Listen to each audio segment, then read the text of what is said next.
ring of a bell comes to you on a cold wind. The ring comes again and again, until soon the air is full with the sound of 1,000 bells ringing all at once. You feel a resonance in your core, a bell ringing in tune with all the others. Something in you bends, then breaks, and you are borne away on the ringing tide, just another peal among the many. The tide of bells recedes. You lever yourself up onto your knees and realize you have been here before. You stand in Bareth's realm. You are alone, and then you are not.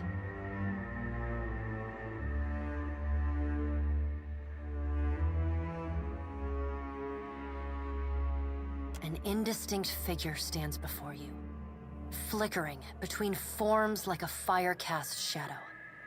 A fixed, taunting grin. Bottomless black eyes. A yawning chasm in the earth.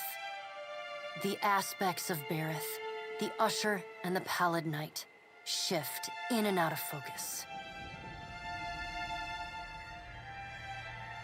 And at their back, 4 indistinct shades hover. You feel an eternity stretch out behind each of them, reaching back to places so distant and yet so near you cannot comprehend their size. The shifting image of Bareth settles on the aspect of the Pallid Knight. Watcher. She intones. Her voice is the discordant clangor of gongs struck out of time. I tasked you to discover Aethys's intentions. Tell me what you have learned.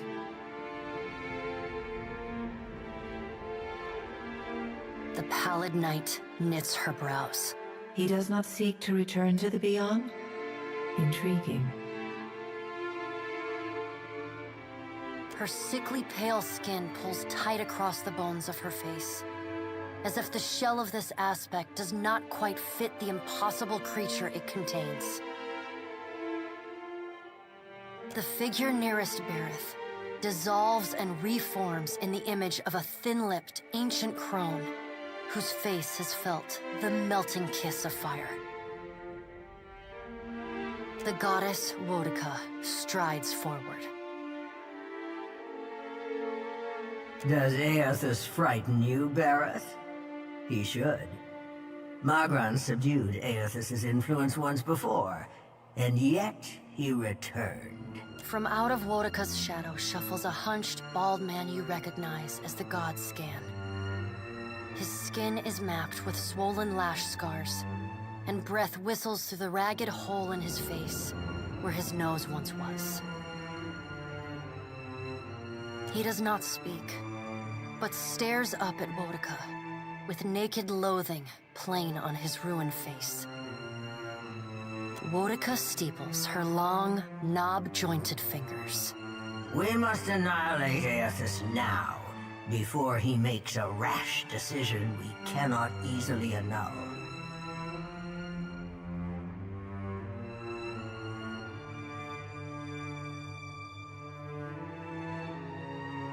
A moon would do the job nicely.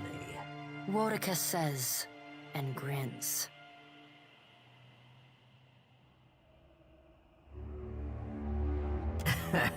As if you could stop me. Wodica says. The figure beside the aspect of Bareth flows forward in a swirling cloud of ash.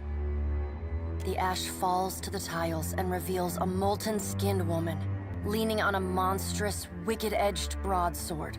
Magran's glowing lips curl in disdain.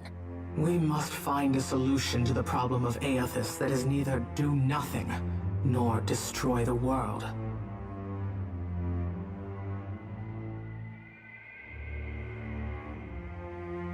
I acted in haste during the Saints' War. You will not goad me into doing the same now.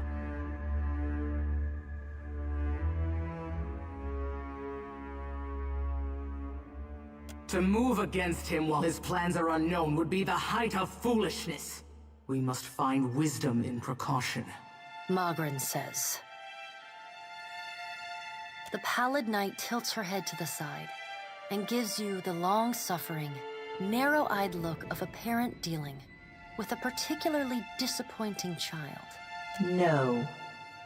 Another of the silent figures steps forward, and the warm, golden light of a summer's afternoon spills across your face. Let's all take a deep, calming breath. Perhaps cooler heads will prevail. Behind Helia's words, you hear the soft coo of doves.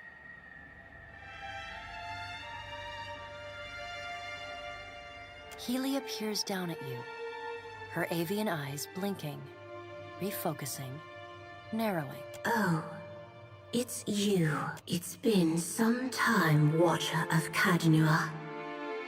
But not time enough for me to forget what you've done. Helia's voice drops to a low rumble.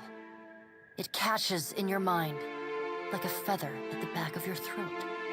Few are the kith who would dare make a pledge to a god and then so brazenly betray them. Did you see them on the street, I wonder? Those hollow-eyed children bereft of souls. Did you smile when their parents sobbed over their empty, wasted bodies? Did you congratulate yourself for a job well done? Would that you were not Bareth's tool, that I might demand my most vicious children rip your flesh from your bones. Instead, I must send my children to you with a gift. The birds circling above Helia raise their voices in a cacophonous symphony of screeching. Her lips upturn in the smallest, bitterest of smiles. When you return to your ship, dear Watcher, do think of me. Magrin casts a sidelong glance toward Helia. So much for cooler heads. You can't be certain, but you think you might see Magrin, great goddess of fire, trial and war, stifling a laugh. The crows, ravens, rooks, and jackdaws sitting on Helia's shoulders cackle mockingly at Magrin. Magrin says nothing, though a great gout of steam spouts from her molten skin. Aethys has been separated from us for too long. Isn't it possible he intends only to gather enough souls to reclaim his realm in the beyond? He should be welcomed. Helia's scan shuffles forward. Yes, yes. We should welcome Aethys's return to the fold. His gratitude we can leverage to cajole him into divulging his plot. Then, when he believes himself to be in our good graces, we do as Wetica suggests, and crush him into the earth. Scan pauses, inspecting you. Ah, and here is the Watcher who wiped dear, desperate Alice's mind. You could have let my followers help her kill the man who tormented her. But you did not. Curious. Scan licks the ragged edge of his lipless mouth and grins, then turns to Helia. I did not expect such a deliciously ruthless idea from you, Helia. I am impressed. Helia's feathered crest stands on end. You wretched little creature. The Pallid Knight gestures for silence. Aethys cannot be killed, but he may be subdued. Yet to do so will take immense power and time. Both stand in his favor. Magrin grits her black glass teeth. That is why we must ascertain his plans before he has the chance to put them into motion. She begins to pace. Her steps leave little trails of fire in her wake. Magrin stops and balls her hands into flaming fists. Even if we manage to destroy his current form, there is the possibility he could return, if he has not already absorbed all of his children. The Pallid Knight casts a cold, cutting glare in Magrin's direction. Magrin speaks too freely. That knowledge is beyond your ken, Watcher. Wotica waves the gods to silence. Aethys gathers strength, His strength is a threat to us. Her voice takes on a sharp, almost panicked edge. There is no sensible answer to the question of a resurgent Aethys other than decisive, final action. Your opinion is unasked for, but noted. We will act when it is appropriate to do so, and not before. The Pallid Knight steps away from the half-circle of assembled gods. She pulls herself up to a great height. The words she speaks next come not from her mouth, but from all around you. Follow him, Watcher. The black of the Pallid Knight's irises expand until her eyes are as dark and cold as the void between stars. She bends down and brings her ghostly face level with your own. Your debt to me remains unpaid.